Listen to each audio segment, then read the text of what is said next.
natutuwa ako kasi may ganito na po palang event dito sa Nueva Ecija.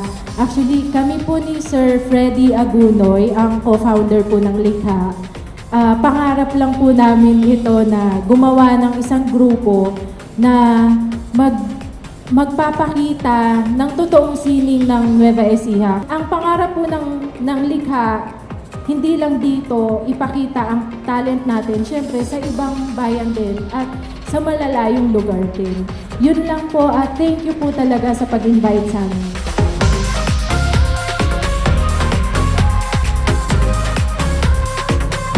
Sabi ko nga, no, ang makasining ay ang sining ay kapatid ng pang-unlad ng bayan, no? Sa pamamagitan ng sining, uunlad ang bayan.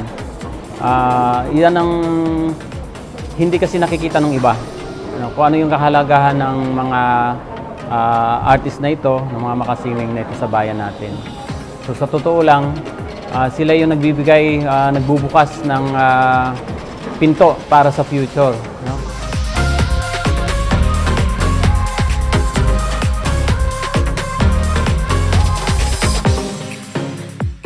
Ako po, personally ay natutuwa kapag nakikita ko kayo dahil part po kayo ng aking buhay. At sana, mga bata, ipagpatuloy nyo yung inyong galing sa pagguhit dahil ito ay, sabi nga ni Lailani, kapag ka nakakita ng skills na isang talent sa isang bata, mabubuhay na yung bata na yun. Totoo yun.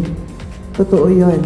Dahil yaan niya ang talent niya na yan, yung skills niya na yan, ay talagang makakatulong yan at mabibigyan kayo ng magandang buhay kung inyong pagyayamanin. Malaking gulat na nakita ko na ganito para karami ang mga may hilig na painter dito.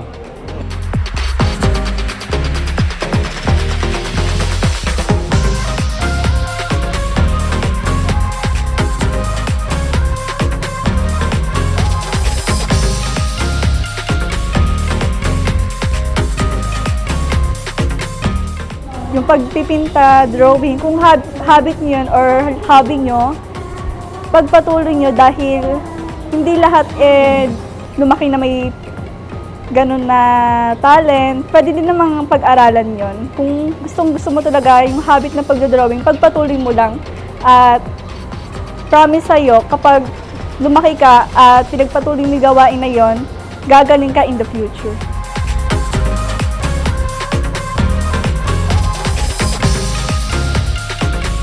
Thank you for inviting us here and also sana ma-inspire din kayo. Ituloy nyo lang yung ginagawa nyo and mas makilala pa yung artist. Thank you.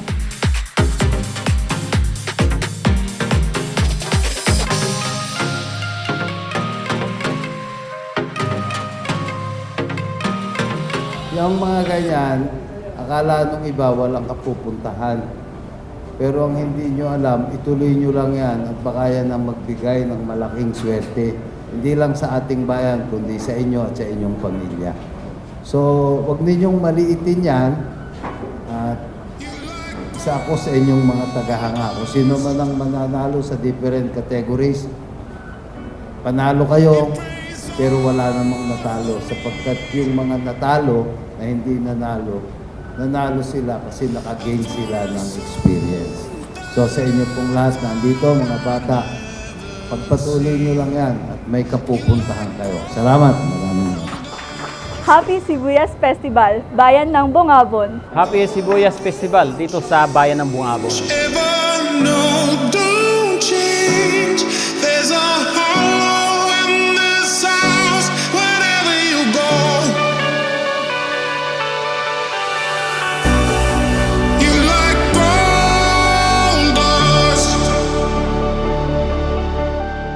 Super po ang imahinasyon nila sa paglikha ng kagandahan. Kaya advance po ang pagbati ko doon sa mananalo, doon po sa mga hindi ipapala rin. Meron pa pong susunod na pagkakataon. Kaya muli po, magandang gabi po sa ating lahat.